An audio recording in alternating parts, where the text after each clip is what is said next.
really fast. And of course, if he gets a good spot, he keeps that. But like all the time, going around like with fast speed. Yeah, yeah, and that's one way. I would say like maybe if our style, if the style of me and you and Henka, we are a bit more like predictive. We try to predict where the other's position and kind of analyze that quickly and win the situations. Whereas I see like, for example, Astma's gameplay to be a bit more like reflex based, and he evaluates where is a good route to roam around and where he would find a good shooting positions. But it's still like he gets a bit more surprises where the players come from. Yeah, exactly. I think it's more of it's a big risk how they like to play, but they up to go to that. For example, now like the recent most successful player in Finland, at least, is our new recruit in our team, Jor, who is arguably, at least in my opinion, currently the best player in the world. He has like also different playstyle from all of us that we mentioned earlier. He likes to hold one spot. He finds a good spot and he just bounces between two walls. And with his big, how you say, body, torso, Yeah. he can play his lefty wall. And really, if there's anybody who can keep him down for more than 2dx, he will probably win the solos. Yeah, I don't think like one on one. If we talk about pure dual skills, Mm. your strength isn't purely that. Like he just, what I think Yeah, is for his sure. perfection is that he creates the irritation.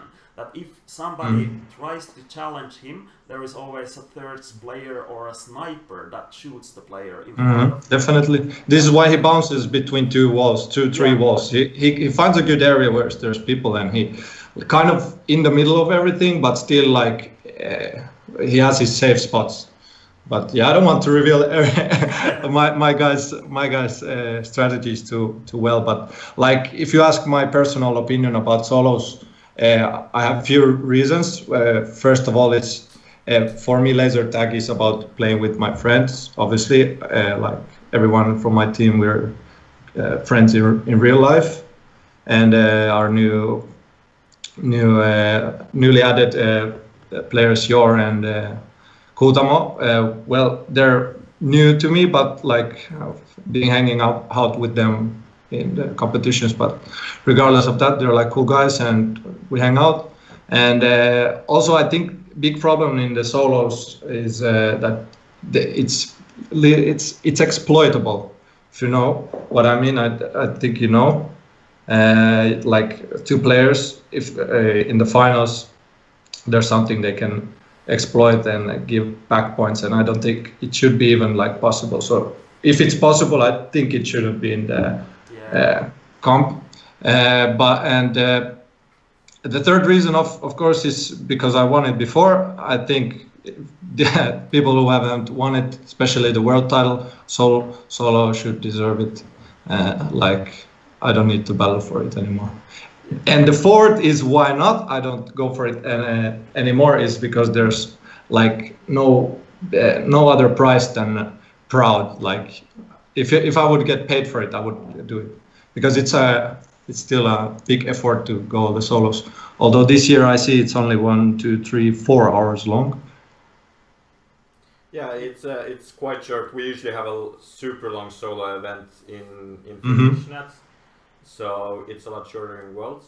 But you mentioned your as a possible winner.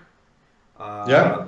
But I would ask your view on maybe other top players, such as maybe one is Slanish. Yeah, for sure.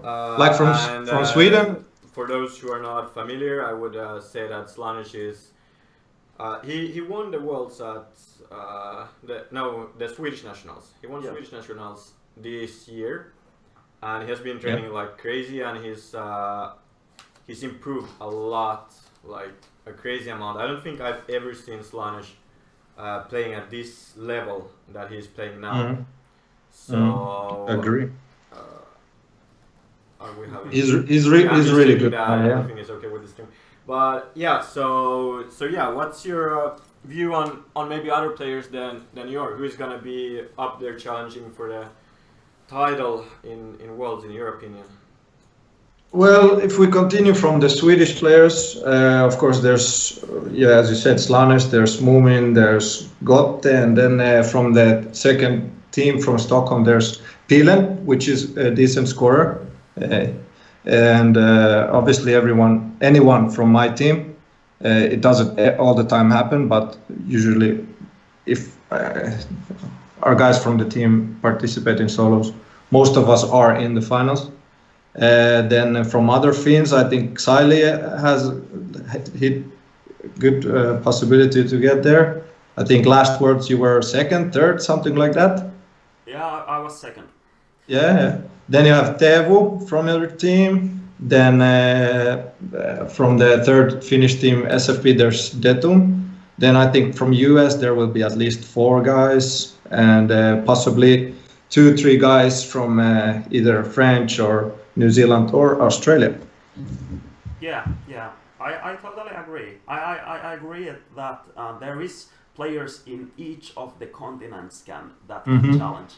And one thing that is really interesting is that since one of the New Zealand players unluckily got injured, and they are taking a player called Arcane, so she is potentially the best female player I've ever seen in zone. Oh, really? Yeah. I'm getting nervous. I always do bad against girls in the zone. I always lose. Yeah. I always lose if I have lights on. They shut me down. Yeah. But that's the same for you outside the zone, so that's nothing new. Yeah, it's shut true. You down.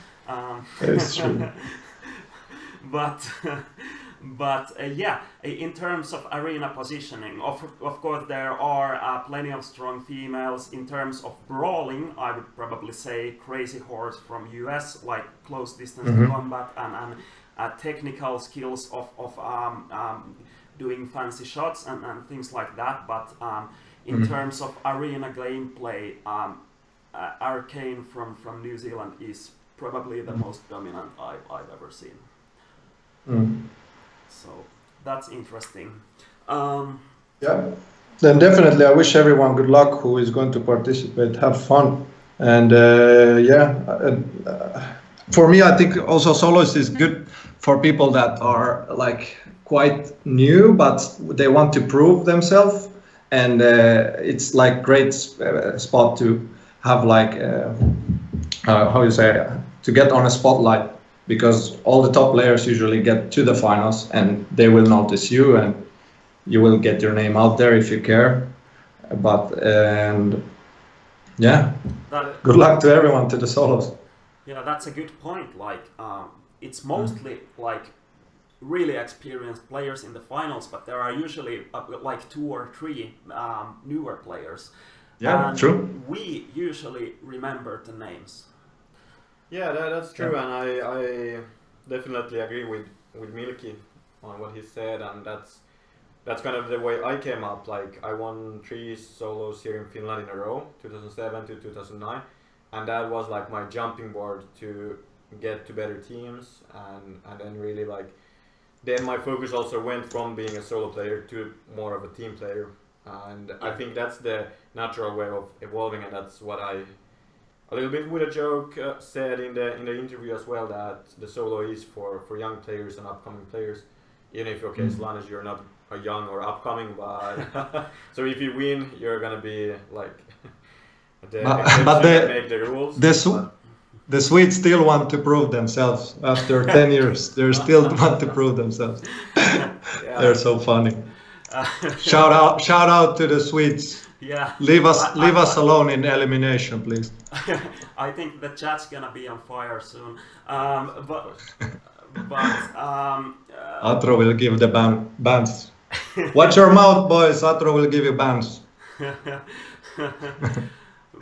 Yeah, but what I think with solos is that at Worlds, that's at least different. So everybody plays it usually really fair. I'm not seeing like so much of exploiting or these things that can happen. So usually at Worlds, people know that everybody has their eyes on me, all the international players, all the community, because in the end, we don't get paid for playing. We only get kind of respect from the other players. So if you lose that, what do you have left? I don't know. You can ask Niku what he have left. No, but that's why something also I've been trying to speak for now, like especially the last years, is the respect and the fair game and fair play, and not just respect towards players but everyone in the community, like referees and whoever is in the arena. Yeah. And of course I understand that in the arena you have adrenaline and it might get heated at times in the arena, to say the least, but I think the best way is to leave that in the arena. Like what happens in the arena stays in the arena. If there is something major, then of course you talk about it, but that's the way I see it, that you have to be able to talk about it, what you did, and then just continue with your life and continue with the game, because it doesn't do any good for anyone if we get these like big quarrels inside of our small communities. And actually, we are switching the topic soon to discuss. Let's keep going. The differences between the countries, but you said about the respect, so I think what we should maybe talk a bit about the stream is about respect towards the French local people behind this tournament, organizing this, the site owner David, who has been ultra fair in all the negotiations and stuff, and the really hard-working people in France. So as an organizer, I've never ever seen, I've never even dreamed of this good kind of counterpart from a country. So shout out to France. Yeah, we really owe a big thanks to them, and I think we are gonna see ultra good Worlds this year. And especially with that in mind, then I really hope that also the players come with the best we can offer. So we have good manners and we don't do anything bad in the arena, and we play to the best of our abilities. Then we will have the best world so far. Yeah. And also what I want to say is also like regarding the respect. I like the idea that we play the event that the French people like is there, like how you said, this French format. Yeah. And I like that in that way, also showing the respect that we play their game. Like if we would go to Worlds in Australia, we would probably have a side event of having in the Worlds in Australia of having like 2 shots per second, like so. Yes, actually, last time we didn't, but I agree. I agree. Yeah. It's just this was like innovative idea for these Worlds, but maybe I like it. Maybe we could take Matisse in as well and talk a bit about kind of the differences between countries. Maybe talking a bit about US and Australia. So Matisse, have you heard rumors? You said you guys have been watching some videos. So what do you think about the Americans and Australasian players?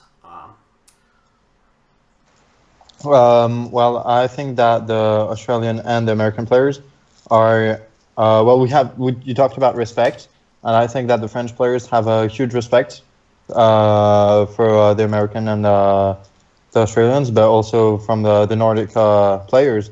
The fact that the other international players have often played several World Championships imposes a great respect, and there's a bit of maybe not admiration, but respect is a good word to show that the French players have conscience that the Australian and the Americans are really good at this, and for them it's something that they will want to show in France.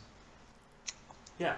Have you noticed any kind of style differences, maybe philosophy or thinking differences between Americans or Australians?